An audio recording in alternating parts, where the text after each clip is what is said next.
அந்த யகாசேல் என்ன சொன்னார்? இந்த யுத்தம் உங்களுடையது கிடையாது, யாருடையது?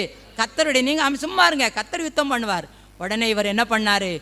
எல்லாரையும் கூப்பிட்டு ஆலோசனை பண்ணி பாடகர்களை, ஒருவேளை அந்த பாடகர்களை நிறுத்தும் போதெல்லாம் மக்கள்லாம் சொல்லிப்பாங்க, இந்த ராஜாவுக்கு என்னதோ ஆயிட்டு, யுத்தம் பண்ணதுக்கு எல்லாரும் யுத்த ஆயுதங்களை கொண்டுட்டு போய் யுத்தம் பண்ணலாம் போகணும், இவர் சும்மா பாட்டு பாடுங்கன்னு சொல்கிறாரு, இவருக்கு என்ன ஆச்சுன்னு தெரியலேன்னு கூட என்ன செஞ்சுருப்பாங்க, அவருக்கு விரோதமாக பேசியிருக்கலாம்.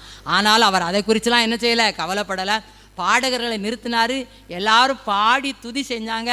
அவர்கள் ஒருவரோடு கை கலந்து எல்லாரும் என்ன செஞ்சாங்க?